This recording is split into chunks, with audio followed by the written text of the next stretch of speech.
같이 기도하시겠습니다. 좋으신 우리 아버지 감사합니다. 소망 없는 우리를 죽기까지 사랑해 주시고 십자가의 보혈로 우리의 죄를 도말해 주시고 값없이 구원해 주신 은혜 감사드립니다.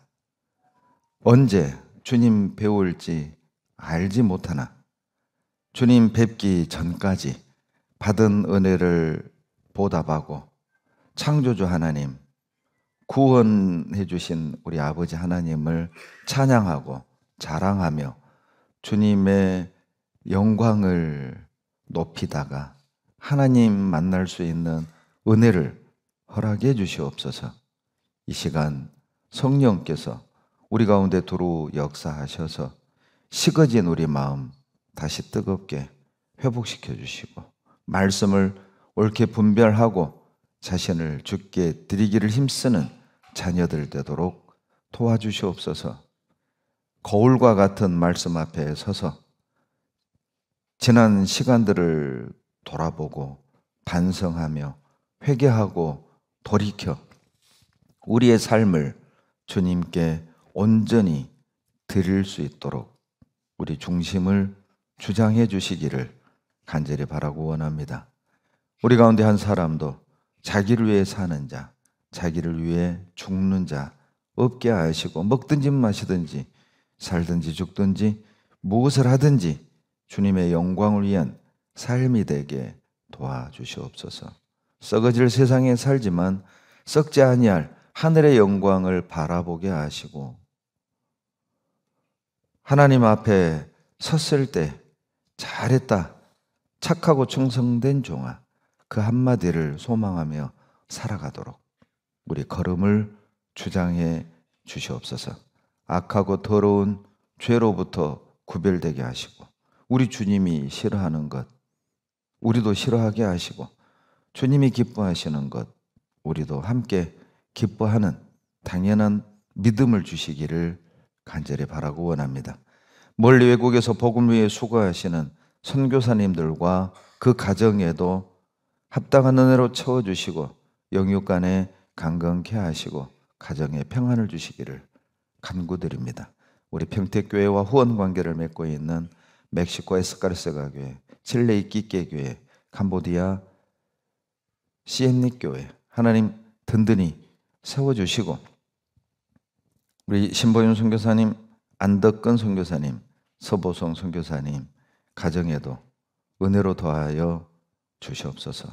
또 오늘 오후 계획하고 있는 또 일정들 하나님 주관해 주시고 또 아무 사고 없이 모든 성도가 함께 동참하여 함께 웃고 함께 기뻐하는 하나가 되는 시간이 되도록 하나님 채워주시옵소서. 우리를 사랑하시는 예수님 이름으로 감사하며 기도드렸습니다. 아멘. 사도행전 12장을 찾습니다. 사도행전 12장 1절로 9절입니다. 사도행전 12장 1절로 9절 제가 읽어드리겠습니다.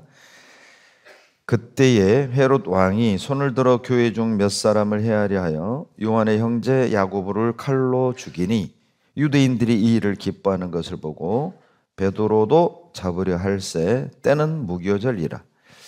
잡음에 옥에가 두어 군사 넷색인 네페에 맡겨 지키고 6월절 후에 백성 앞에 끌어내고자 하더라. 이에 베드로는 옥에 갇혔고 교회는 그를 위하여 간절히 하나님께 빌더라. 9절까지 같이 읽습니다.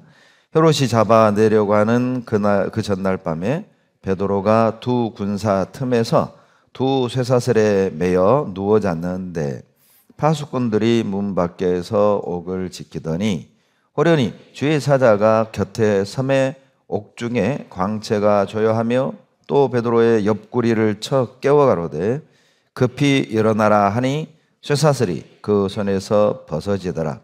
천사가 가로되 띠를 띠고 신을 들매라 하거늘 베드로가 그대로 하니 천사가 또 가로되 겉옷을 입고 따라오라 한데 베드로가 나와서 따라갈새 천사의 하는 것이 참인 줄 알지 못하고 환상을 보는가 하니라.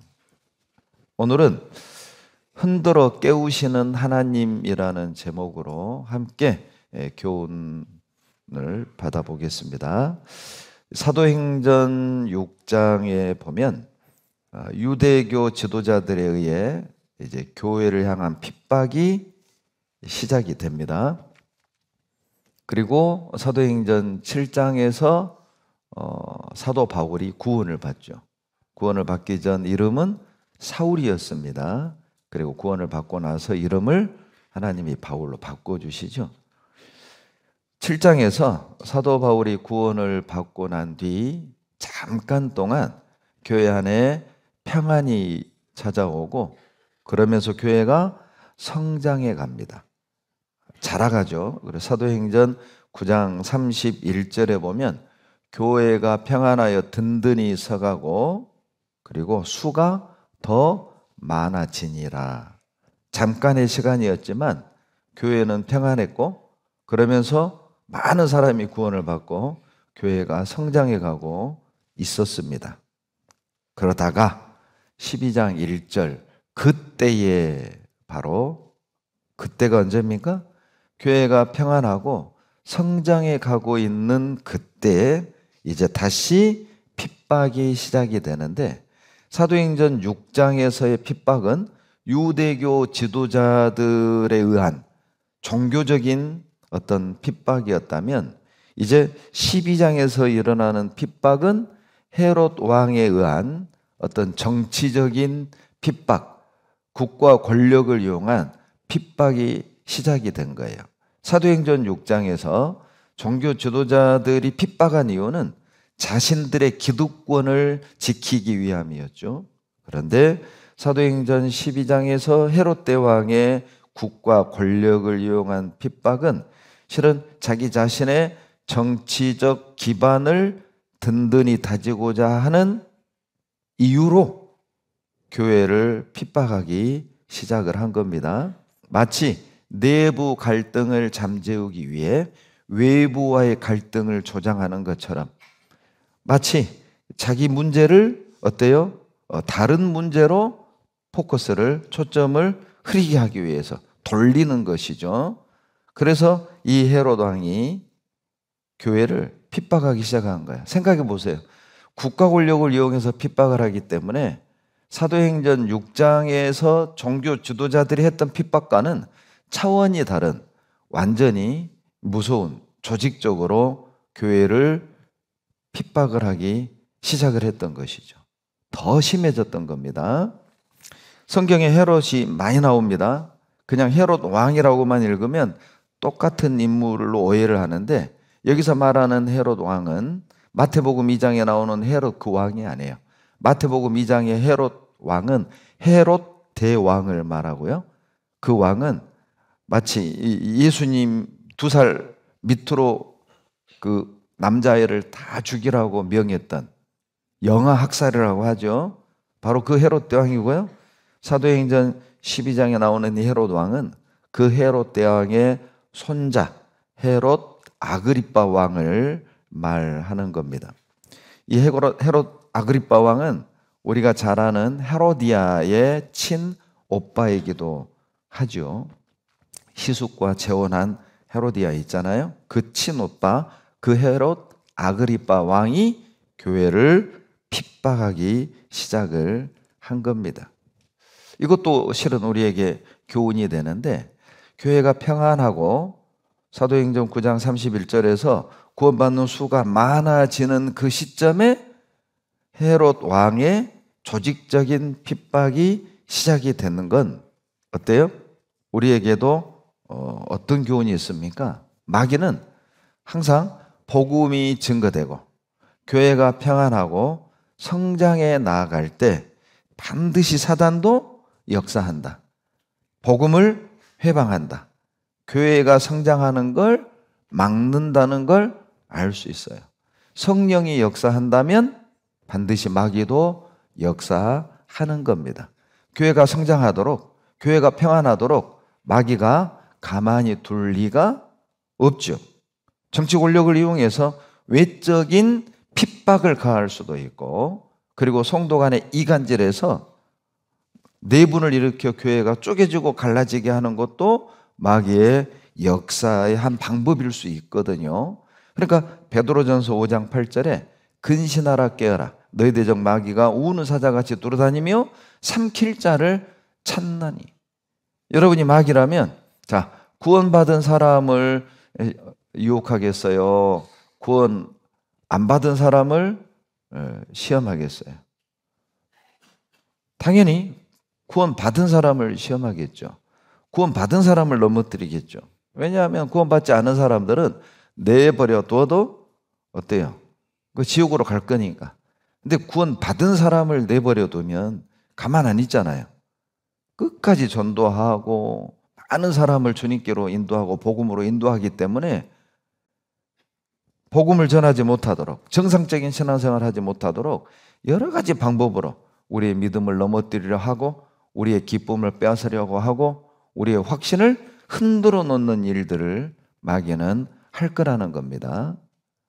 마치 평안하다 안전하다 할 그때에 어때요? 잉태된 여자에게 해산의 고통이 갑자기 찾아오는 것처럼 그저 이제 신앙생활 할 만하다, 우리 교회가 평안하다, 우리 교회가 이제 정말 성장하고 있구나 하는 그때에 반드시 사단은 찾아올 것이다. 반드시 시험이 올 것이다. 반드시 어려움이 올 수 있다는 걸 기억하고 계셔야 돼요. 야고보 사도행전 12장 1절에 보시면 그때에 헤로드 왕이 손을 들어 교회 중 몇 사람을 해하려 하여. 2절에 보시면 요한의 형제 야고보를 칼로 죽이니. 이 사도행전 12장 2절에 순교당한 야고보는 야고보서를 기록한 그 야고보가 아닙니다. 예수님의 제자 중에 야고보가 2명인데 야고보서를 기록한 야고보는 예수님의 동생 야고보고요. 여기 사도행전 12장 2절에서 순교한 야고보는 세베대의 아들 야고보입니다. 세베대의 아들이 2사람인데 바로 사도 요한 그리고 사도 야고보. 그러니까 사도 요한과 야고보는 친형제간이에요. 사도 요한은 사도 요한계시록, 요한 1, 2, 3서 그리고 요한복음을 기록한 그 요한입니다. 세례 요한이 아닙니다. 그러니까 바로 사랑의 사도 요한과 야고보는 육신의 형제간이었어요.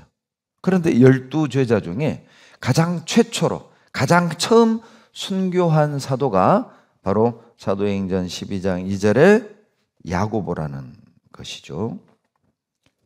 왜 야고보가 최초의 순교자가 됐을까? 그 원인은 마태복음 20장 20절로 22절에 나옵니다. 세베대의 아들의 어미가 예수님께 찾아오죠. 그리고 청탁을 합니다. 주님 우편과 좌편에 우리 2 아들을 앉게 해 주십시오. 그 청탁을 받을 때 주님이 묻습니다. 그래? 자, 그러면 너희가 내가 마시려는 그 잔을 너희도 마실 수 있느냐? 바로 야고보와 요한은 자신만만하게 대답합니다. 예, 우리도 그 잔을 마시겠습니다. 그들이 주님이 말씀하셨던 그 잔은 고난의 잔, 죽음의 잔이었거든요. 내가 받는 고난, 내가 가는 그 십자가의 길을 너희도 갈 수 있겠느냐? 예. 그 마태복음 20장 20절로 23절 말씀대로 바로 사도 야고보는 가장 먼저 순교의 잔, 고난의 잔, 죽음의 잔을 12제자 중에 가장 먼저 마시게 됐던 거예요. 그리고 주님이 십자가에 죽으시고 부활하셔서 이루신 그 복음을 사도 요한은 12제자 중에 마지막까지 살아남아서 복음의 잔을 전했던 사도가 된 것이죠. 그래서 그 2 육신의 형제는 가장 먼저 순교하기도 하고 끝까지 살아남아서 복음을 전하는 사도들이 되었다는 거예요. 여러분, 우리도요, 이 하나님 앞에 쉽게 이렇게 입을 열어서는 안 됩니다. 이렇게 막 육신이 이렇게 막 뜨겁다 보면은 자기도 책임지지 못할 것들을 간증하는 경우가 있어요. 죄송한데 조심하셔야 돼요. 나중에는요, 내가 내뱉었던 그 말이 나의 올무가 될 수 있습니다. 함부로 입을 열어서는 안 돼요. 마태복음 12장 36절에도 사람이 무슨 무익한 말하든지 심판날에 이 대하여 신문을 받으려니와 저희 말로 의롭다함을 받고 내 말로 정죄함을 받으리라. 말한 대로 돌아온다는 거죠.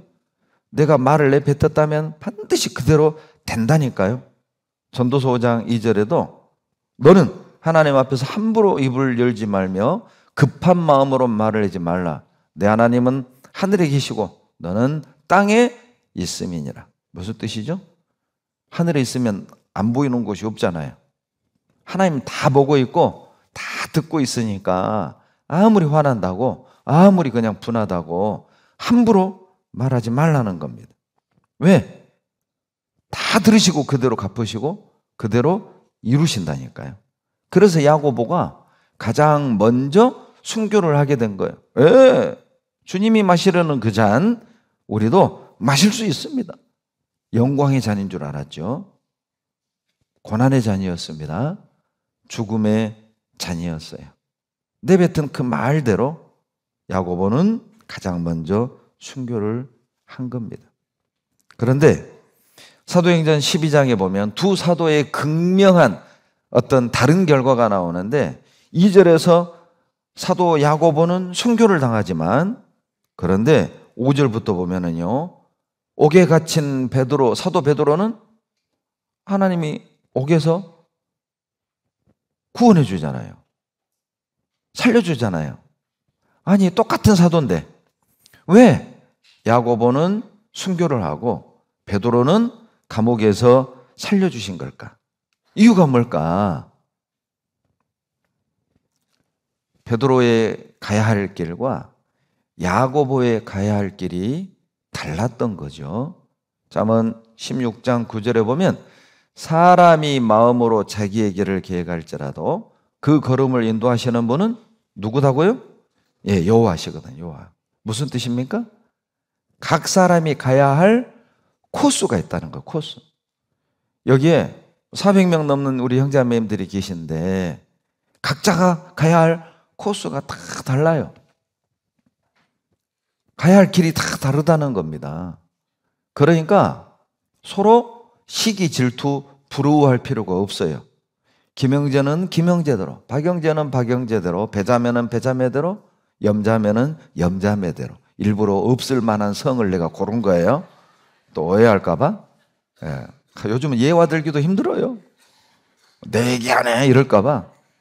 배자매 없죠? 우리? 염자매 없죠? 예. 코스가 있다니까요. 가야 될 길이 다 다르다니까요. 그러니까 부러워할 필요 없어요. 나도 좀 저렇게 됐으면, 나도 좀 저런 거 있었으면, 나도 저렇게 좀 쓰임 받았으면. 코스가 달라요. 여러분, 야고보는 가장 먼저 순교하는 것이 야고보의 길이었습니다. 베드로는 감옥에 나와서 로마에서 순교하는 것이 베드로가 가야 할 길이었던 거예요.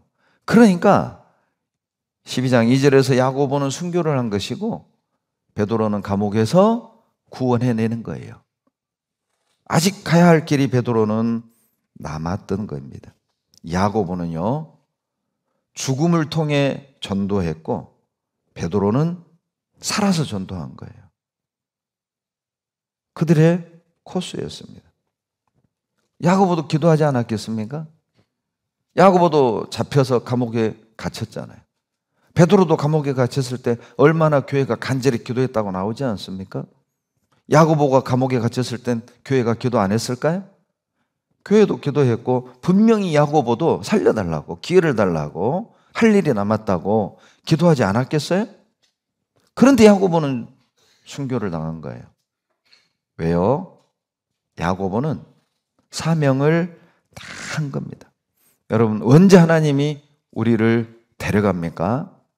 여러분, 보통 우리 가끔 그런 소식 듣잖아요. 주님의 일을 하다가 불의의 사고로 부름을 받고 소천하시는 우리 형제자매님들, 선교사님 소식도 우리 예전에 한번 들었죠.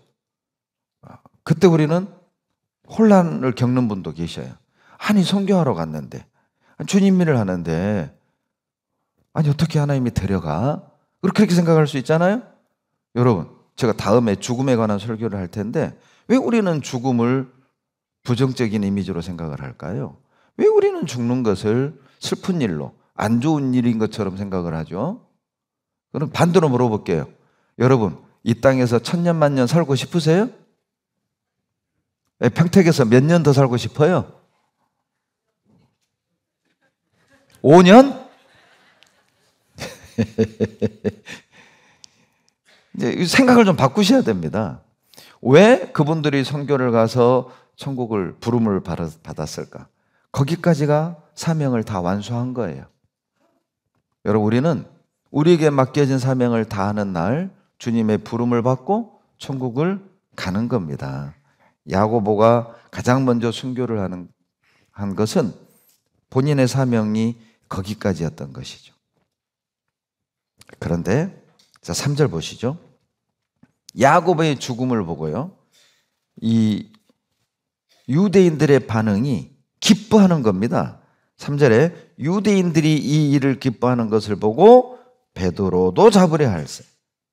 이 헤롯 안디바가요, 야고보를 죽였는데 유대인들이 너무 기뻐하는 거예요. 어라, 이거 사람들이 기뻐하네?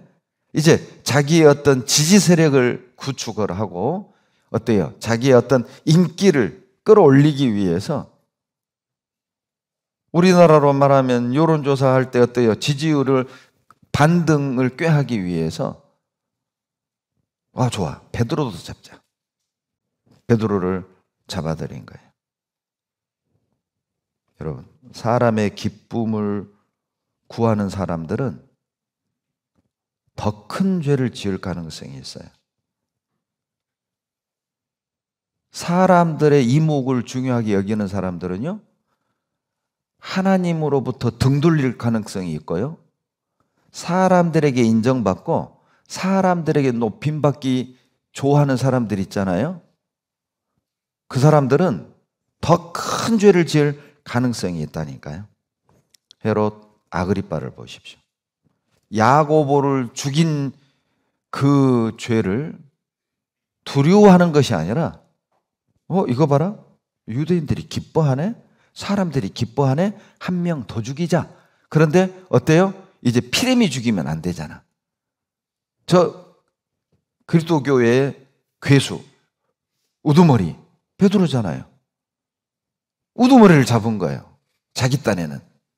베드로 죽이면은 사람들이 더 기뻐하겠지. 사람들을 기쁘게 하기 위해 엄청난 죄를 짓는 거예요. 복음을 회방하고 하나님을 대적하는 짓을 하는 거잖아요. 사람의 마음을 얻기 위해서 합당하지 않거나 불법적인 일을 해서는 안 됩니다. 사람의 마음을 살려고, 사람들에게 인정받으려고 그리스도인답지 않은 일, 성경적이지 않은 짓 해서는 안 됩니다. 손해보고 말지, 고난을 받고 말지, 욕을 먹고 말지. 여러분, 양심 팔면서, 신앙을 팔면서, 십자가를 팔면서, 주님의 피를 팔면서 인정받으려 하지 마세요. 성공하려 하지 마세요. 그것은 성공이 아니라 비극의 시작입니다. 헤롯 아그리빠의 결국이 12장에 나오잖아요. 조금 후에 알려드릴게요. 그건 성공한 게 아니에요. 처참한 비극의 시작인 겁니다. 누가복음 23장 22절을 찾겠습니다. 여기 쉽게 놓으시고요. 누가복음 23장 22절 보시면요, 빌라도가 세 번째 말하되 이 사람이 무슨 악한 일을 하였, 나는 그 죽일 죄를 찾지 못하였나니 때려서 놓으리라 한데 23절 같이 읽습니다. 저희가 큰 소리로 재촉하여 십자가에 못 박기를 구하니 저희의 소리가 이긴지라. 빌라도, 겁쟁이 빌라도를 보십시오. 3번을 재판을 했잖아요. 그런데 다 무죄로 나왔단 말이에요. 자기가 아무리 찾아봐도 예수님은 죽일 죄가 없는 겁니다. 그러면 풀어줘야 되잖아요. 아니, 재판장이 법률적으로 위배된 것을 찾지 못했다면은 풀어줘야 되는 거잖아요. 그런데 여론에 떠밀려서 십자가에 못 박으시오! 유대인들의 소리에 짓눌려서 십자가에 죽는데 내어준 겁니다. 저희의 소리가 이긴지라. 여러분, 우리도 2가지 소리가 늘 싸우죠. 이렇게 살면 안 돼.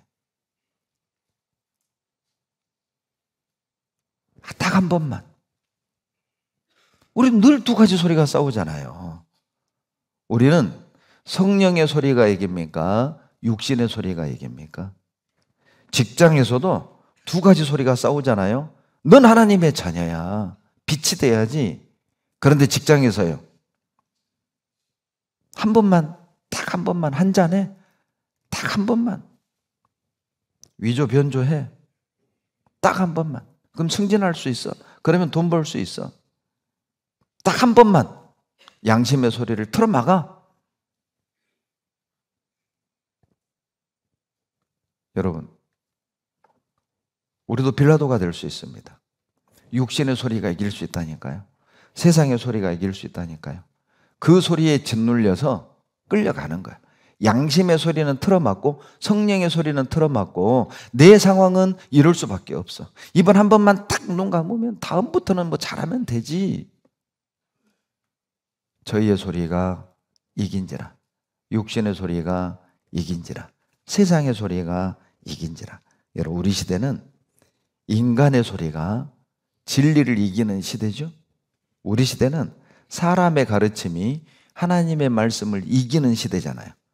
우리 시대는 예수님의 신성을 부인하는 소리가 이기는 시대죠. 우리 시대는 생명이 진화되었다는 소리가 창조의 사실을 이기는 시대라니까요. 우리 시대는 어떤 종교든 가는 길은 달라도 가는 곳은 같아. 엉뚱하니 거짓된 소리가 이기는 시대라니까요. 내세는 없고 죽음으로 끝이야라는 소리가 이기는 시대죠. 인생은 죽음으로 끝이기 때문에 한 번뿐인 인생이기 때문에 너 하고 싶은 대로 하고 살아. 그런 소리가 이기는 시대라니까요. 겸손보다는 어때요? 자기를 자랑하고 자기의 스펙을 높이는 그런 소리가 이기는 시대입니다. 명예보다도 돈이 더 좋다는, 돈을 벌어야 인정을 받고 노 대책을 세워야 된다는 그 소리가 이기는 시대예요. 봉사는 시간 날 때 하는 거고 헌금은 있는 사람이 하는 거고 너 노 대책 세워야지. 너 자식들 물려줘야지. 이런 육신의 소리가 이기는 시대라니까요. 하나님의 말씀보다 옳은 소리보다 다수의 소리가 이기는 시대가 우리 시대인 거예요. 여러분, 그리스도의 종은 사람을 기쁘게 하지 않습니다. 갈라디아서 1장 10절에 이제 내가 사람들에게 좋게 하랴, 하나님께 좋게 하랴, 사람들에게 기쁨을 구하랴. 이제까지 내가 사람의 기쁨을 구하는 자였다면 나는 그리스도의 종이 아니니라. 혹 사람의 기쁨을 구하고 사람의 소리에 끌려 살아가는 사람이 있다면 그리스도의 종이 아닐 가능성이 있습니다. 하나님을 기쁘시게 하는 사람은 하나님께 쓰임받는 도구가 되지만 사람을 기쁘게 하는 사람은 사단에게 쓰임받는 도구가 될 가능성이 있어요. 그리스도의 종이 아닐 가능성이 있습니다. 사람의 기쁨을 구하는 사람은 더 큰 죄를 지을 가능성이 있어요. 베드로 사도행전 12장으로 돌아가 봅니다. 5절로 6절. 이에 베드로는 옥에 갇혔고 교회는 그를 위하여 간절히 하나님께 빌더라. 헤롯이 잡아내려고 하는 그 전날 밤에 베드로가 두 군사 틈에서 두 사슬에 매여 누워 자는데 파수꾼들이 문 밖에서 옥을 지키더니, 자, 제가 방금 5절, 6절을 읽어드렸는데 머리에 그림이 그려지십니까? 자, 어떤 그림이 그려지십니까? 베드로가 갇혔던 옥은, 그 당시 감옥은 지하 깊은 감옥이었어요. 빛이 들어오지 않는 감옥입니다. 왜 지하 깊이 감옥을 만들까요? 고문할 때 비명소리가 밖에 나가지 않게 하려는 겁니다. 그래서 비명소리가 밖으로 새지 않도록 깊은 지하에 감옥을 만드는 것이죠. 그러니까 생각해 보세요. 빛이 들어오지 않으니 아마 곰팡이는 피어 있을 것이고 쥐는 우글거릴 것이고 쾌쾌한 냄새는 아마 진동했을 겁니다. 거기에 갇힌 겁니다. 그런데 베드로는 그 감옥에서 잠이 든 거예요. 잠잘 분위기는 아니죠. 왜냐하면 6절에 두 명의 파수꾼이 두 명의 군사 틈에서 잠을 잤다고 했죠? 어떤 장면일까요? 양쪽, 베드로 양옆에 군사 두 명이 함께 있었던 거예요. 아마 베드로의 손이든 베드로의 발이든 쇠사슬을 자기들과 연결시킨 겁니다. 우리 영화 보면 어때요? 형사가 현행범 딱 잡아가지고 도망 못 가게, 범인 손에 수갑 한쪽 그리고 형사 손에 한쪽, 이렇게 그 영화 그런 장면 보죠? 지금 그 장면인 겁니다. 그러니까 이 장면을 보더라도 헤롯 아그리빠가 아주 작심을 한 겁니다. 과거에 베드로가 탈옥한 경험이 한 번 있죠. 사도행전 5장에서 어때요? 감옥에서 하나님이 구원한 적이 한 번 있잖아요. 탈옥 경험이 있거든요. 아마 그 소식 들었을 거예요. 그러니까 이번에는 절대 감옥에서 못 나가도록 지하 깊은 감옥에 넣어놓고, 그리고 군인 2명도요.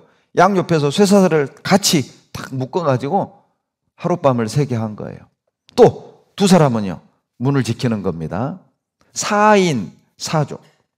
4명이 사조 4명씩 계속 24시간 교대 근무를 하면서 베드로의 탈옥을 막았던 것이죠.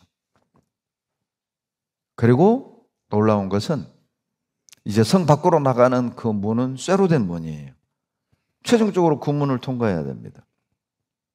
감옥 안에서는 군인 2명이 쇠사슬에 같이 묶여서 잠자고 있고, 군인 2명은 감옥 문을 지키고 있고, 거기를 나간다 손치더라도 성에서 빠져나가려면 그 육중한 쇠문을 열고 나가야 되는 상황이죠.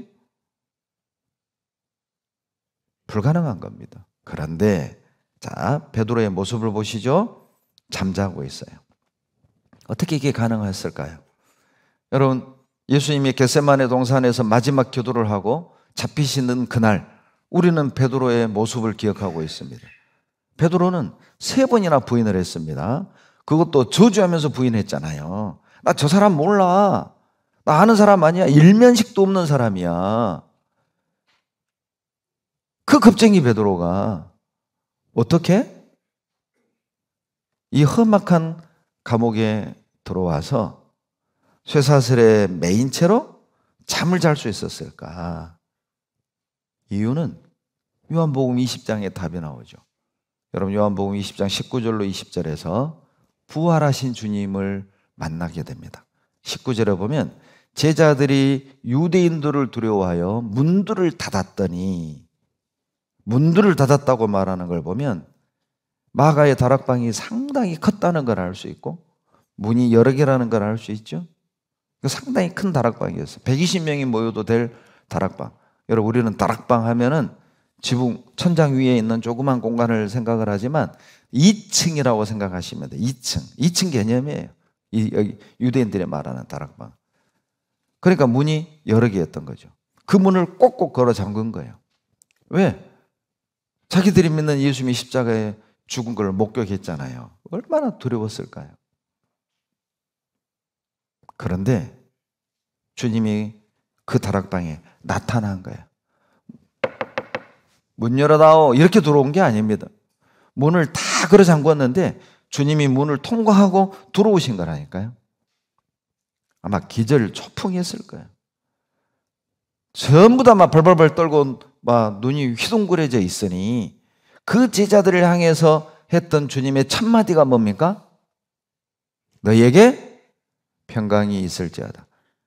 겁먹지 마라 그 말이잖아요. 놀라지 마라 그 말이잖아요. 그리고 20절에서 옆구리에 창 그리고 손에 못자국을 만지게 한 거예요. 그리고 제자들이 기뻐하더라.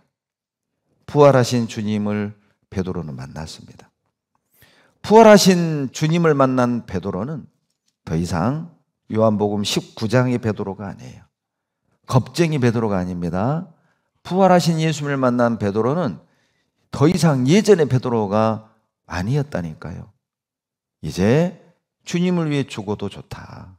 나도 십자가에 매달려 죽어도 좋다. 그 베드로가 바뀐 거예요. 그러니 감옥에 갇혀서 잠잘 수 있는 거잖아요. 뿐만 아니라 베드로는 3번 부인했던 베드로를 주님이 다시 만나죠. 요한복음 21장 15절에서 베드로를 따로 만나줘요. 부활하신 주님을 만났지만 베드로는 아마 더 얼굴이 어두웠을 수 있을 거예요. 3번 부인했잖아요. 3번이나 주님을 부인했잖아요. 그 기억이 떠나질 않는 겁니다. 그러니까 자신감도 없고 형제들 앞에 나서지도 못하고 수지자였지만 어떻게 할 수가 없고 이끌어갈 수가 없고 리더십을 발휘할 수가 없었던 거죠. 그런 베드로를 주님이 개인적으로 다시 만나요. 요한복음 21장 15절 베드로를 만난 주님이 묻습니다. 요한의 아들 시몬아, 내가 다른 사람들보다 나를 더 사랑하느냐? 베드로의 대답입니다. 내가 주를 사랑하는 줄을 주께서 아시나이다. 내가 내 어린 양을 먹이라. 의도적으로 3번이나 묻죠. 내가 다른 사람들보다 나를 더 사랑하느냐? 3번 물었다니까요. 왜요? 베드로가 3번 부인했잖아요. 베드로의 그 상처, 베드로의 그 실수를 하나님이 회복시켜 주시는 거예요. 용서시켜 주는 거예요. 여러분, 우리가 주님 일을 하려면 과거의 아픈 기억에 대한 치유가 먼저 돼야 됩니다. 과거에 하나님 앞에 범했던 죄에 대한 회복이 철저한 돌이킴이 먼저 있어야만 떳떳하게 쓰임받는다니까요. 회복시켜 주셨어요. 베드로야, 내가 나를 다른 사람들보다 더 사랑하느냐? 이렇게 묻지 않았습니다. 베드로라는 이름을 받기 전 원래 베드로의 이름은 시몬이었어요. 베드로가 되기 전 이름이 시몬이었어요. 의도적으로 요한의 아들 시몬아 부름받기 전 이름을 부르신 거예요. 무슨 뜻입니까? 처음부터 다시 시작하자는 겁니다. 너 처음 나 만났을 때 그때로 돌아가자. 우리 처음부터 다시 시작해보자. 하나님이 기회를 준 거예요. 베드로는 그 기회를 놓지 않았습니다. 다시 시작을 한 거죠. 3번 실패했지만 3번 부인했지만 다시 그 기회를 붙잡은 거예요.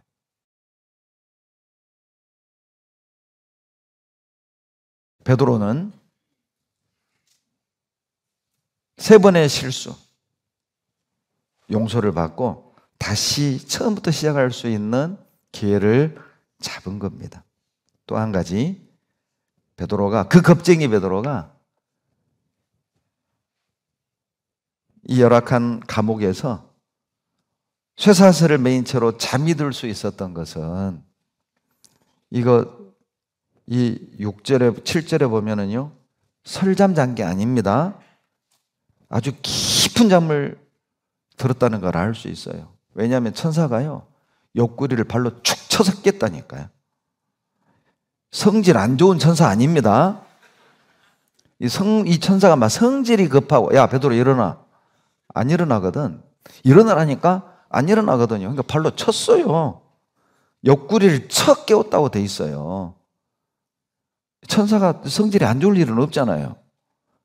천사가 좀 까칠할 그런 건 아닐 거잖아요. 너무 깊은 잠이 든 거예요. 불러도 대답 없죠. 흔들어도 대답 없죠. 그러니까 쳤다니까요. 어떻게 이렇게 깊은 잠이 들 수 있었을까? 사도행전 5장에 보면 감옥에 한번 갇혔었거든요. 그때 하나님이 감옥에서 탈출시켜 주시잖아요. 탈옥의 경험이 있었습니다. 하나님의 은혜를 경험한 적이 있어요. 여러분, 은혜를 경험한 사람은 변합니다. 은혜를 경험한 사람은 담대합니다. 은혜를 경험한 사람은 두려움을 극복한다니까요. 사도행전 12장 6절 보시죠. 12장 6절. 이에 베드로는 6절 헤롯이 잡아내려고 하는 그 전날 밤에 베드로가 두 군사 틈에서 두 사슬에 매여 누워 잤는데 양옆에 자 이제 수갑이 군인들과 함께 탁 채워져서 깊이 잠든 거죠. 자, 잠자는 건 베드로는 잠을 자고 있는데 10절 보시죠. 이에 첫째와 둘째 파수를 지나 성으로 통한 쇠문에 이르니 문이 어떻게 열려요? 절로 열리는지라. 이거 자동문 아닙니다. 이 시절에 자동문 없어요. 사람이 딱 앞에 가면 쑥 열리는 그 문이 아니에요. 쇠문이라고 되어 있잖아요. 쇠문. 이거 누가 연 거예요? 예, 베드로는 잠을 잤고 하나님은 문을 여셨어요.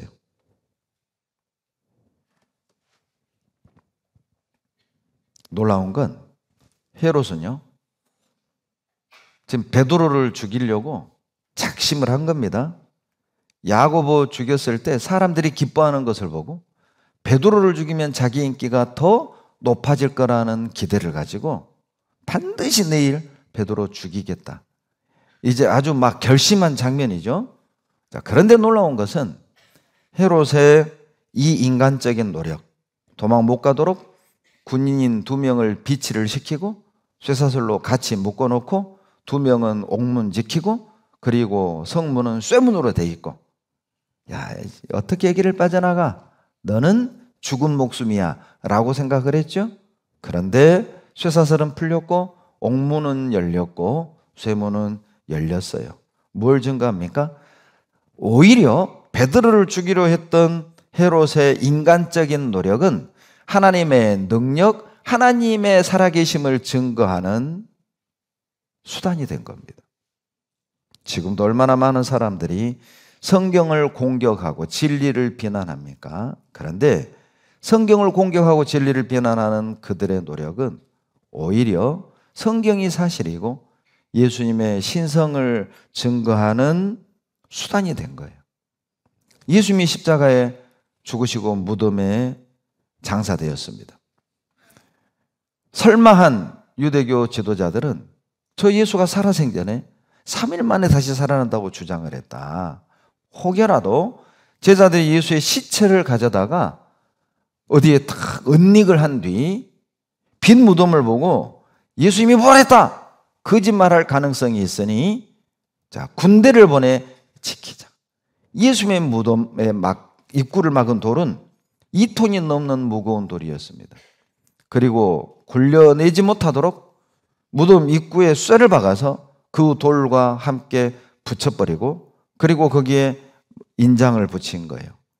왕의 도장을 찍은 겁니다.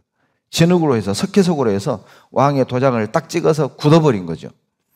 이 인이 끊어져 있다는 건 누군가 손댔다는 증거죠. 왕의 허락이 없으면 무덤 문을 열 수 없도록 거기에다가 창을 든 칼을 찬 로마 군대 2명이 또 그 무덤 문을 지키고 있었습니다. 그런데 주님은 부활했고 그 무덤은 열려 있었어요. 여러분, 군인들이 자고 있을 때 2톤 되는 그 돌을 여인들이 어떻게 굴려냅니까?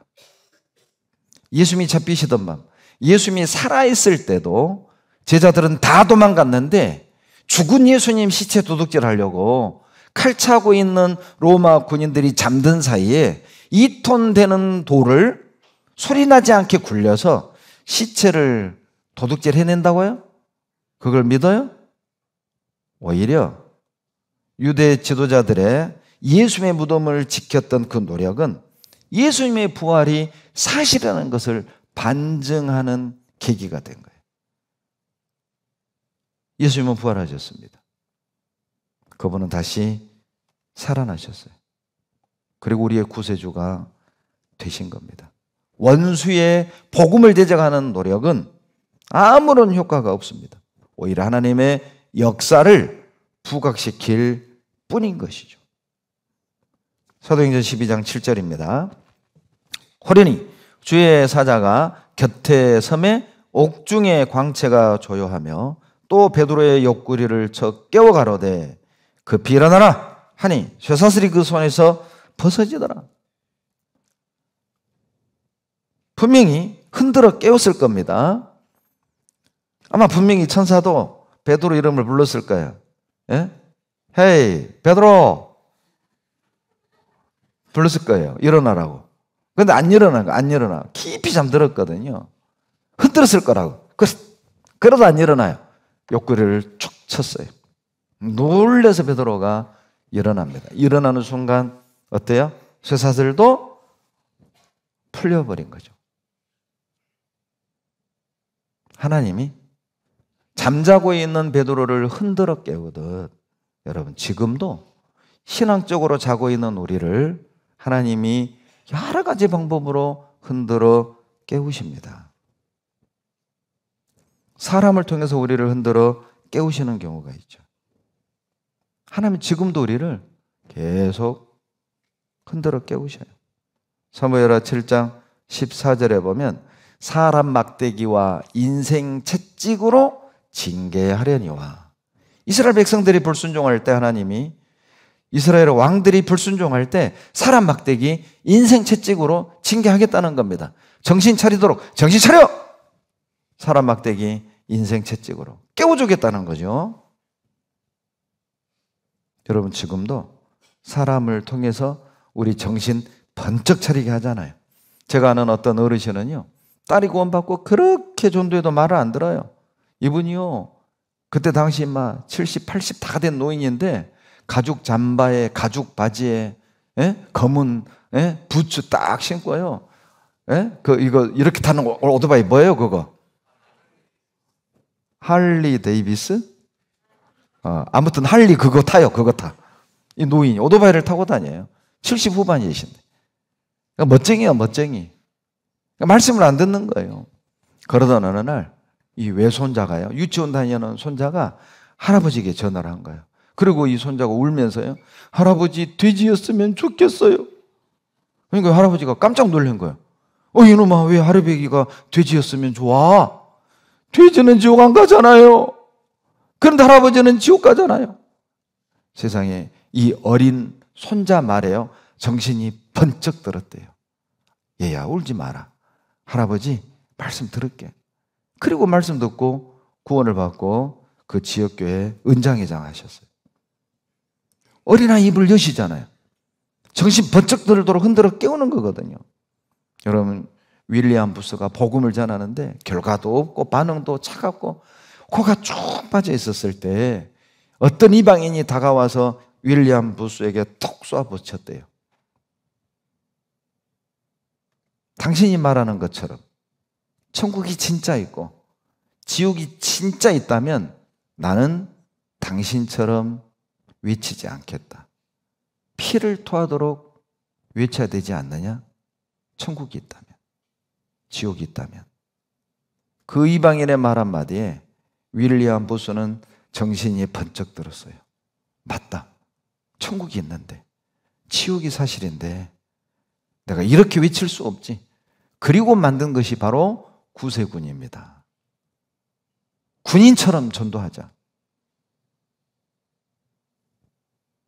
그 이방인의 말 한마디가 윌리엄 부스를 흔들어 깨운 겁니다. IMF 때 참 힘들었죠. 서울 지역의 어떤 자매님이 이제 뭐 남편도 실직하고 돈도 없고 이제 먹고 살 길이 막막해진 겁니다. 하는 수 없이 이분이 이제 공공근로를 위해서 젊은 자매님인데 동사무소를 찾아가는 거예요. 너무 창피하니까 아무튼 얼굴을 최대한 대로 가리고 모자는 꾹 눌러 쓰고 고개를 푹 숙이고 죄인 모습으로 동사무소를 들어갔대요. 공건 근로하러 왔다고. 서류를 다 작성하고 이제 나가는 이 자매님 뒤통수에다 대고 동사무소 직원이 한마디를 던진 거예요.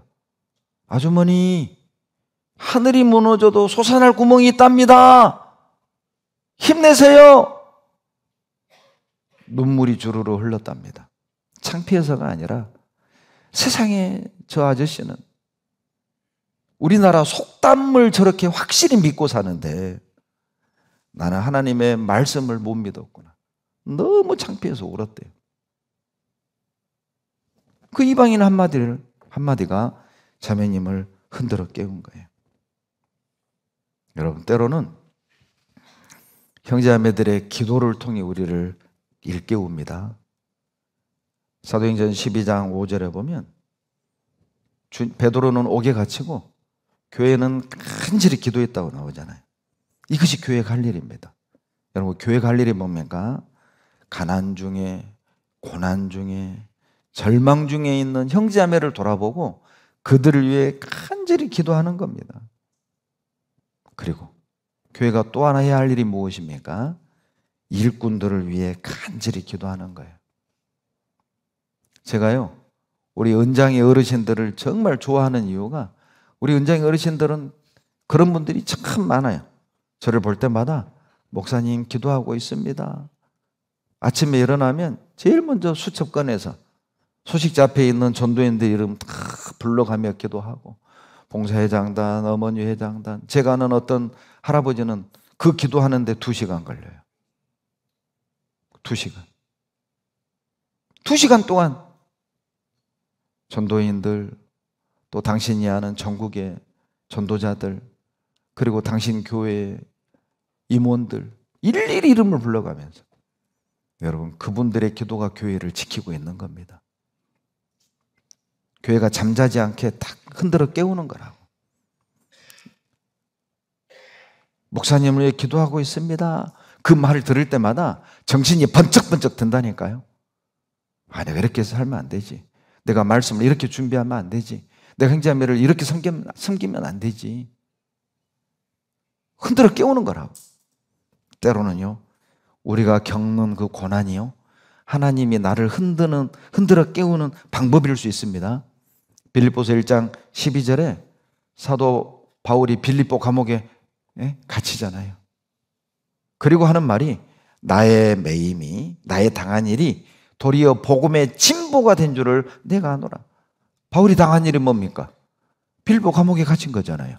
아니, 바울은 감옥에 갇혀 있는데 이것이 왜 복음의 진보를 이루는 겁니까? 빌립보서 1장 14절에 답이 나오죠. 형제 중 다수가 나의 매임을 인하여 주 안에서 신뢰함으로 겁 없이 복음을 전했다고 돼 있거든요. 무슨 뜻입니까? 감옥에서 전도하는 바울을 보면서 감옥 밖에 있는 형제들이 도전을 받은 겁니다. 세상에 바울은 감옥에서 전도하는데 감옥 밖에 있는 우리가 이렇게 살아서 되냐? 겁 없이 전도한 거예요. 무슨 뜻입니까? 바울이 감옥에 갇힌 그 당한 일이요, 오히려 복음이 힘있게 전해지는 계기가 된 거예요. 똑같습니다. 여러분, 우리도 살다 보면 가난에 처해질 수도 있고 생각지 않은 고난에 처해질 수도 있잖아요. 불의의 사고를 당할 수도 있고 남편이 직장에서 쫓겨날 수도 있고 여러 가지 어떤 불행처럼 느껴지는 일들을 우리가 만날 수 있잖아요. 여러분, 그런데 지금 내가 겪는 그 고난이요, 여기에 잠자고 있는 누군가를 흔들어 깨우는 하나님의 방법일 수 있다니까요. 세상의 배형제는 나보다 더 가난한데, 저 배자매는 나보다 더 없이 사는데, 그런데도 저렇게 희생하고 헌신하고 내가 이렇게 살아서 되겠냐? 누군가를 흔들어 깨우기 위한 하나님의 방법은 아닐까요? 이스라엘 백성들이 70년 동안 바벨론의 포로 생활했잖아요. 생각해 보세요. 70년 동안 우상의 본거지에서 노예 생활했습니다. 어떻게 하나님을 믿는 신앙을 잃지 않고 70년 만에 포로에서 이스라엘로 돌아와 성전을 건축하고 하나님을 다시 섬길 수 있었을까? 그 신앙을 지켰던 비결은 무엇이었을까? 바벨론에 다니엘이 있었던 것이죠. 17살 정도 되는 그 다니엘이 왕의 진미를 먹지 않겠다 결단을 하고 궁궐에 들어간 사건. 세 친구들이 금신상에게 절하지 않고 풀무불에 던져졌던 사건. 하루 3번씩 예루살렘을 향해 기도하다가 다니엘이 사자굴에 던져졌던 그 사건. 그 사건들이 바벨론에 퍼지지 않았겠어요? 그 얘기를 들은 동족 이스라엘 민족들의 마음은 어땠을까요? 하나님 살아계신다. 다니엘은 저런 환경에서도 신앙을 지켰는데, 세 친구들은 풀무불에 들어가면서까지도 신앙을 지켰는데, 다니엘은 사자굴에 던져지면서까지도 신앙을 지켰는데, 나는 배고프다고 가난하다고 매맞기 싫고 비난받기 싫고 왕따 당하기 싫어서 타협을 해? 그럴 수 없다. 다니엘의 고난이 백성들을 흔들어 깨우는 방법이 된 거죠. 여러분, 지금 우리의 경제적인 어려움, 고난이 있죠? 그것이요, 나를 흔들어 깨우는 하나님의 방법일 수 있다니까요. 아모스 4장을 보시죠. 아모스 4장입니다. 아모스 4장 6절, 구약 1278페이지입니다. 6절 같이 읽겠습니다. 또 내가 너희 모든 성읍에서 너희 일을 한가하게 하며 너희 각처에서 양식이 떨어지게 하였으나 너희가 내게로 돌아오지 아니하였느니라. 이는 여호와의 말씀이니라. 하나님을 떠난 이스라엘 백성을 하나님께 돌아오게 하려고 어때요? 경제적인 가난을 준 거예요. 일을 한가하게 했다는 말은 이빨이 어때요? 씹을 일이 없다 이 말이에요. 양식이 탁 떨어진 거죠. 먹을 것이 없어졌단 말이에요. 왜 하나님이 이스라엘에게 양식이 떨어지는 가난을 주셨습니까? 흔들어 깨우기 위함이라는 거야. 너 돌아와. 나에게 돌아와. 너 나 떠나봐야 먹을 거 없잖아. 나 떠나봐야 너희들 방법으로 노력해봤지만 얻는 거 있느냐? 이제 너희 방식으로 살지 말고 돌아와. 여러분, 하는 것마다 꼬이죠. 하는 것마다 망하죠. 하는 것마다 안 되죠. 돌아오라는 거예요. 하나님이 흔들어 깨우는 거라니까요. 여러분, 한참 우리나라 가물었죠. 저 전라도 광주는요, 갑자기 생각이 안 나네. 그 주한저수지인가? 그 상수원에 물을 갖다 먹어요. 순천하고 곡성 사이에 있는 화순 그 사이에 있는 큰 저수지, 그 상수원이거든요. 그런데 저수량이 30%로 뚝 떨어졌어요. 올해 큰일 날 뻔했습니다. 근데 다행히 지금 비 내리잖아요. 이제 가뭄 걱정, 가뭄이 다 해결됐대요. 여러분, 왜 가뭄이 올까요? 하나님이요, 이 가뭄을 통해서 누군가를 또 흔들어 깨우는 거거든요. 아모스 4장 8절 보시면요, 두세 성읍 사람이 어떤 성읍으로 비틀거리며 물을 마시러 가서 만족히 마시지 못하였으나 너희가 내게로 돌아오지 아니하였느니라. 왜 하나님이 가물게 하십니까? 돌아오라는 겁니다. 누군가를 흔들어 깨우는 방법이에요. 여러분, 지금 건강이 안 좋아서 힘들고 또 어떤 질병에 걸려서 괴롭고 혹시 그런다면요, 흔들어 깨우는 것일 수 있습니다. 여러분, 이번에 코로나 있잖아요. 그것도 하나님이 누군가를 흔들어 깨우는 방법일 수 있다니까요. 10절 다 같이 읽습니다. 내가 너희 중에 연병이 임하게 하기를 애굽에서 한 것처럼 하였으며 칼로 너희 청년들을 죽였으며 너희 말들을 노력하게 하며 너희 진의 악취로 코를 찌르게 하였으나 너희가 내게로 돌아오지 아니하였느니라. 이는 여호와의 말씀이니라. 돌아오라고. 전염병도 주고 질병도 주고 아프게도 해보고 돌아오라고. 우리 능력으로 우리 방법으로 어떻게 할 수 없잖아요. 어제 WHO에서요 해제시켰잖아요. 그러나 위험이 사라진 것은 아니다. 3년 6개월 만에 해제가 됐어요. 그러나 위험성이 사라진 것은 아닙니다. 여러분, 이런 때가 있었습니까? 여러분, 우리가 세상에 살면서 3년 동안 마스크 쓰고 살아본 적이 있어요. 세상 살면서 전염병 때문에 명절에 가족이 못 모이고 식당을 못 가고 극장을 못 가고 교회를 못 오고 이런 때 있었습니까? 여러분, 누군가를 깨우는 거라니까요. 지진도요 계속 누르고 있죠. 지진도 누군가를 깨우는 겁니다. 11절, 내가 너희 중에 성읍 무너뜨리기를 하나님 내가 소돔과 고모라를 무너뜨린 같이 하였으므로 너희가 불붙는 가운데서 빼낸 나무 조각, 죄송합니다, 11절, 내가 너희 중에 성읍 무너뜨리기를, 이 지진이잖아요. 왜 지진을 주신 겁니까? 11절 끝에 너희가 내게로 돌아오지 아니하였나요. 돌아오라고 흔들어 깨우는 거거든요. 여러분, 2016년 포항, 2016년 경주, 2017년 포항 지진 전국적으로 흔들렸죠. 제가 그 포항 경주 지진 났을 때는요 14층 아파트 14층에서 구역모임하고 있었어요. 구역모임 기도하고 딱 말씀 펴는데 14층이 흔들렸다니까요. 알겠더라고요. 이게 지진이다. 그리고 17년 포항 지진 때는요 교제를 안 나오는 자매님 댁 신방을 갔어요. 그 9층 살아요. 9층 신방 가서 딱 기도하고 딱 앉았는데 또 바닥이 출렁출렁 하더라고요. 지진이에요, 지진. 이 자매님 얼굴이요 노랗게 질리는 거예요. 그래서 제가 한마디 했어요. 이래도 안 나올라요?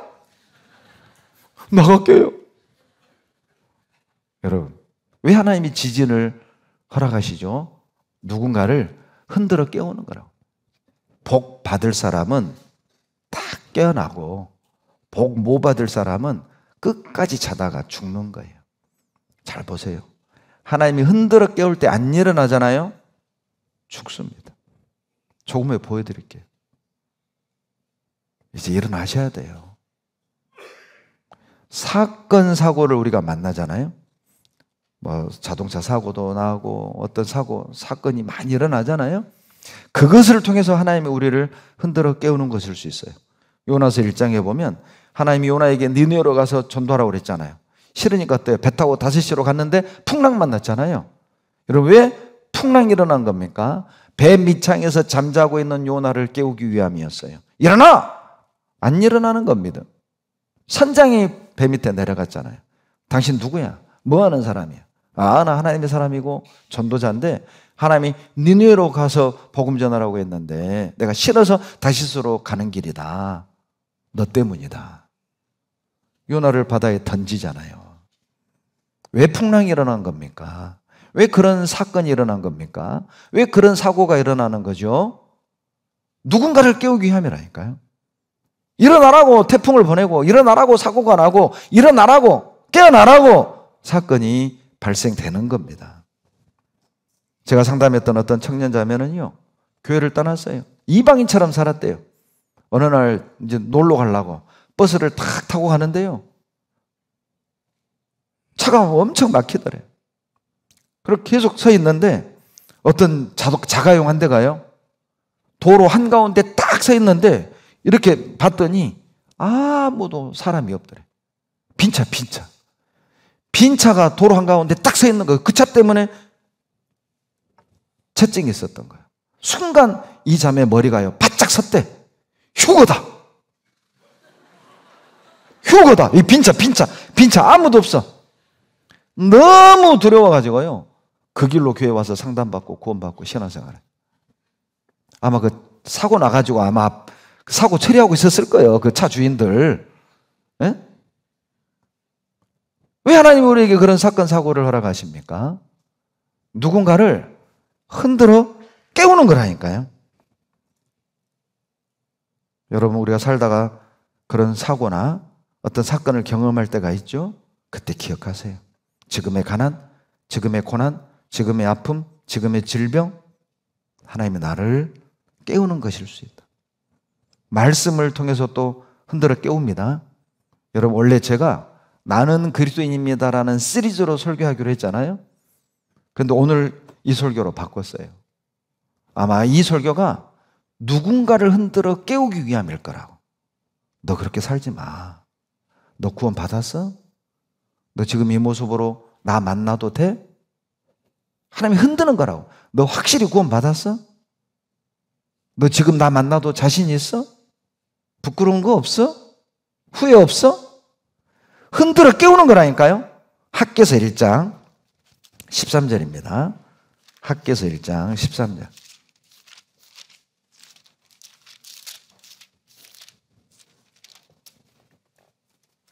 구약 1310페이지 학개서 1장 13절 14절 같이 읽습니다. 때에 여호와의 사자 학개가 여호와의 명을 의지하여 백성에게 고하여 가로되 나 여호와가 말하노니 내가 너희와 함께하노라 하셨느니라 하니라. 여호와께서 스알디엘의 아들 유다 총독 스룹바벨의 마음과 요사닥의 아들 대제사장 요수아의 마음과 남은 바 모든 백성의 마음을 흥분시키심에 그들이 와서 만군의 여호와 그들의 하나님의 전 역사를 하였으니 마음을 흥분시키심에 동그라미 해봐요. 여기서 말하는 흥분하다라는 단어가 원어의 야르예요. 야르. 야르의 뜻이 뭔지 아세요? 잠에서 깨우다 그 뜻이에요. 잠자고 있는 거 이스라엘 백성들이 해야 할 일을 하지 않는 겁니다. 성전을 재건해야 되는데 때가 아니라는 이유로 미루고 차일피일 미루는 거예요. 해야 할 일을 하지 않는 겁니다. 교제해야 되는데 교제하지 않아요. 봉사해야 되는데 봉사하지 않아요. 그래서 말씀으로 마음을 흥분시킨 거예요. 일어나! 너 그렇게 살아도 돼?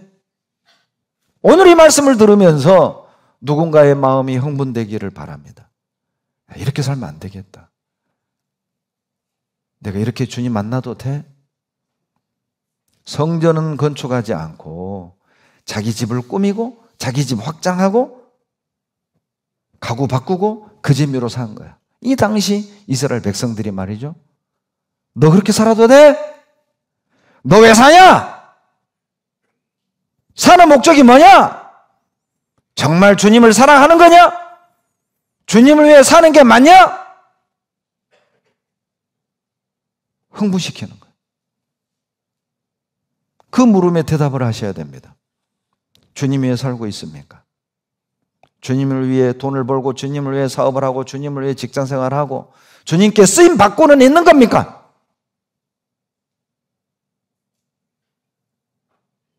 서로 용서하고 하나 되고 있는 겁니까? 서로 용납하고 발을 씻겨주신 것처럼 우리도 서로의 단점을 서로의 허물을 덮어주고 씻겨주고 서로 사랑하며 살아가고 있는 겁니까?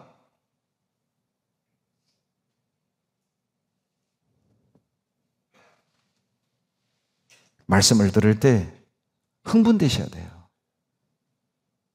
너 이러면 안 되지. 이렇게 살면 안 되지. 그래서 주일날 수요일날 말씀 듣는 거예요. 어제 많은 형제들이 그 비를 맞으며 수양관 나무 심기에 동참해 주셨습니다. 참 감사합니다. 더 많이 갔었으면 참 좋았을 텐데. 늘 저는 그런 아쉬움이 있어요. 이 시간 더 많은 분들이 여기 와서 있으면 좋았을 텐데. 늘 그런 아쉬움이 있어요. 아빠랑 행복 여행 때 왜 그 분은 안 오셨을까? 분명히 어린아이 있는데 그런 아쉬움이 나에게 늘 있어요. 이번 은장의 집회 때 많은 분들이 동참하면 좋을 텐데 늘 그런 기대를 가지고 있어요. 나는 그때 어디에 있었습니까? 나는 그때 무엇하고 있었습니까? 우리 이대로 주님 만나도 괜찮겠습니까? 누가복음 7장에 나인성의 과부에게 딱 하나밖에 없는 아들이 죽었습니다. 주님이 그때 장례 행렬 옆을 지나가요. 여러분, 유대인들은 죽은 시체 만지지 않습니다. 그런데 주님이 관 위에다가 손을 올린 거예요. 그리고 말씀하시죠. 청년이여 내게 이르노니 일어나라. 놀라운 일이 일어났습니다. 주님의 말씀을 들은 시체가 벌떡 일어났어요. 주님의 말씀을 들으면 죽은 영혼도 사는 겁니다. 주님의 말씀을 들어야만 잠자고 있는 영혼이 벌떡 일어난다니까요. 들으셔야 됩니다. 듣는 귀를 갖는 사람은 복이 있습니다. 내가 교회들에게 이르노니 들을 게 있는 자들은 복이 있도다. 귀 있는 사람이 복 있는 거예요. 이 말씀을 듣고도 깨어나지 않는다면, 이 말씀을 듣고도 각기 제 길로 간다면 그것이 비극이죠. 이거 나를 위해 준비한 말씀인데, 하나님이 나를 깨우려고 하시는 말씀인데 내가 깨어나지 않으면 그 비극인 거예요. 하나님이요, 우리 시대에 많은 징조로 우리를 흔들어 깨우는 겁니다. 마태복음 24장 3절에 제자들이 예수님께 묻습니다. 우리에게 이루소서 어느 때 이런 일이 있겠사오며 또 죄의 마심과 세상 끝에 무슨 징조가 있겠습니까? 예수께서 가라사대 이러이러한 징조가 있는 것을 보거든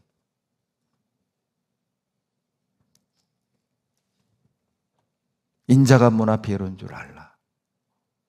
하나님이 많은 징조를 통해서 우리를 흔들어 깨우는 거예요. 이상기후를 통해서 흔들어 깨우는 거예요. 전염병을 통해서 흔들어 깨우는 거예요. 지진을 통해서 흔들어 깨우는 거예요.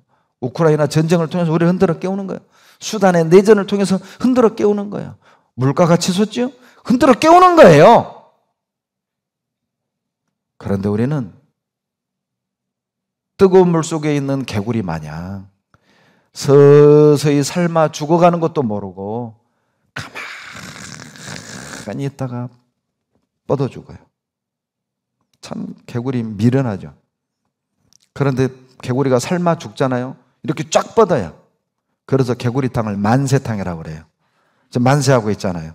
지 죽는 것도 모르고 만세하고 있어. 이게 만세할 일이에요. 고통스럽게 죽어야지. 고통을 못 느끼는 문둥이가 된 거예요. 우리의 영혼이 무뎌졌어요. 말씀을 듣고도 아프지도 않고 찔리지도 않고 문둥이가 돼가고 있는 거라.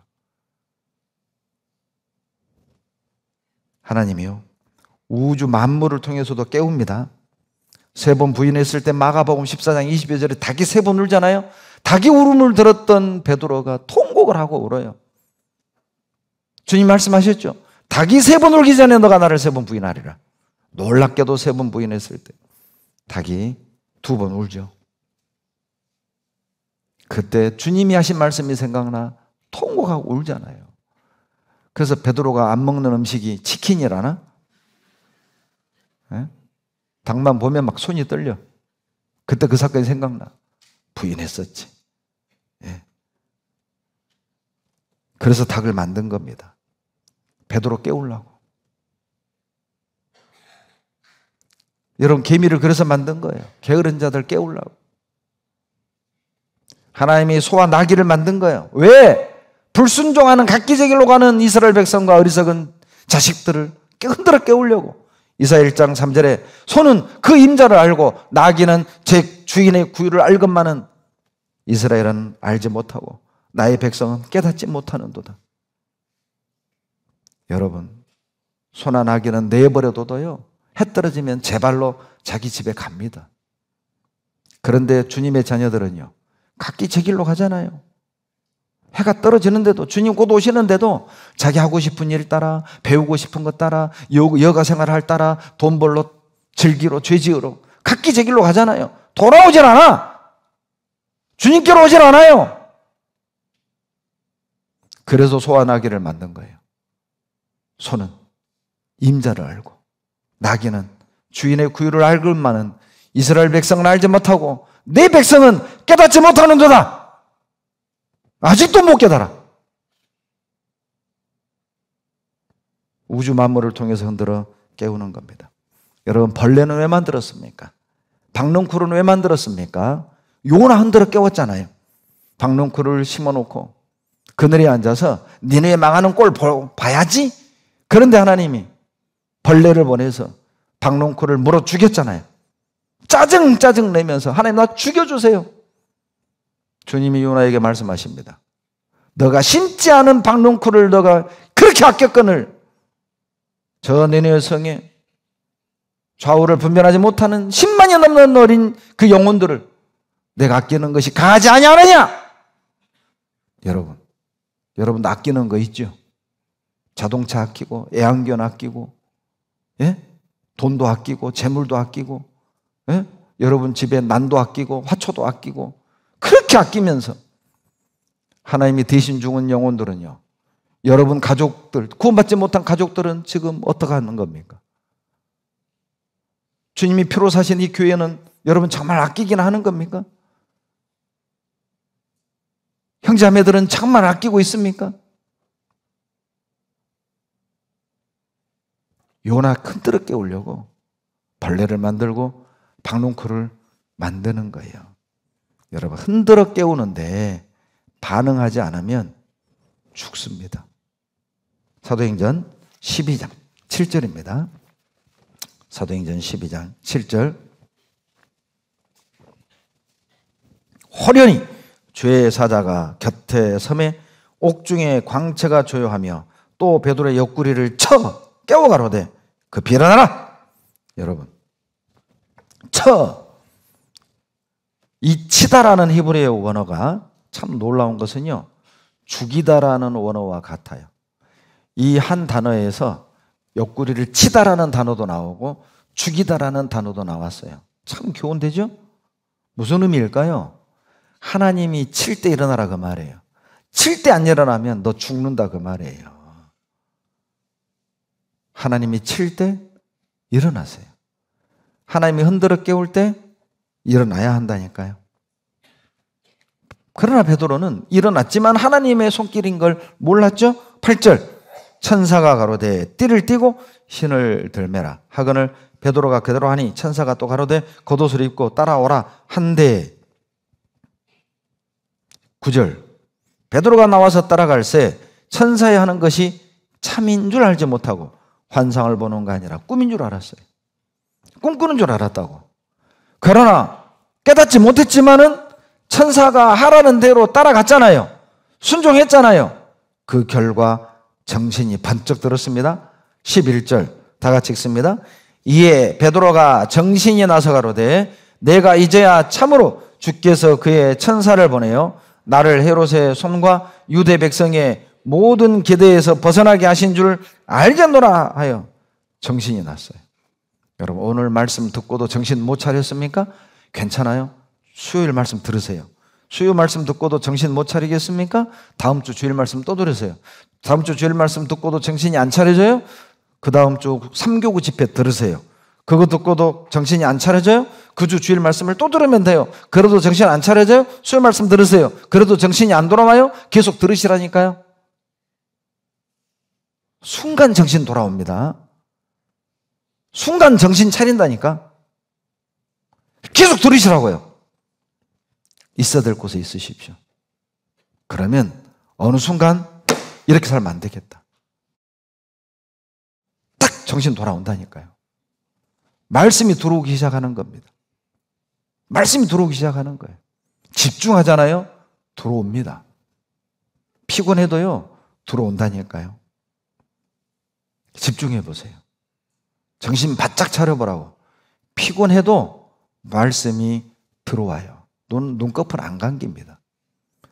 정신이 몽롱할 때 눈꺼풀이 닫히는 거예요. 정신 딱 차렸잖아요, 베드로가.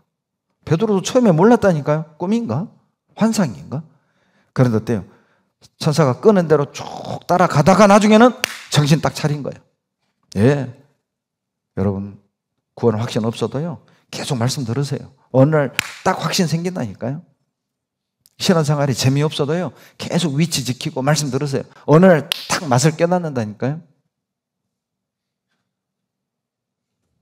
그날이 와요.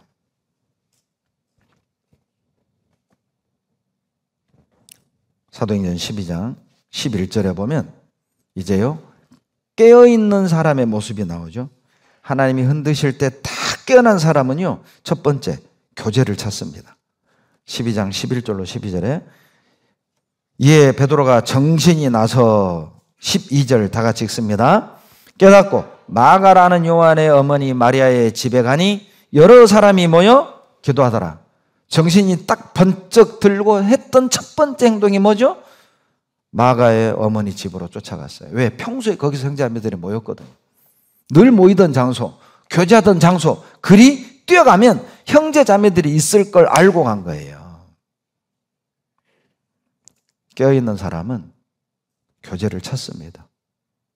형제자매가 있는 곳에 스스로 찾아갑니다.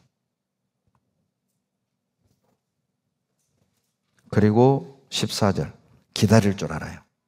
깨어있는 사람은 기다릴 줄 압니다. 베드로의 음성인 줄 알고 기뻐하여 문을 미처 열지 못하고 달려 들어가 말하되 베드로가 뒷문 밖에 섰더라. 베드로가 마가의 집에 가서 노크를 했어요. 로데라 하는 어린 아이가 와서 문틈으로 보고 누구세요? 나 베드로다. 문틈으로 봤다는 기록은 없습니다. 음성을 듣고 엄마 베드로네. 음성을 듣고 알고 놀래가지고 문 열어줄 생각 못하고 뛰어갔어요. 그리고 제자들에게 베드로가 왔어요. 너 베드로 천사를 봤나 보다. 아니라니까요. 베드로 사도 음성이라니까요. 그런데 베드로는요 계속 그 자리에 서 있었잖아요. 감옥에서 나오는 건 쉬웠죠. 교제 들어가기가 더 힘들어. 감옥 문은 쉽게 열렸어요. 근데 교제의 문이 더 힘들어.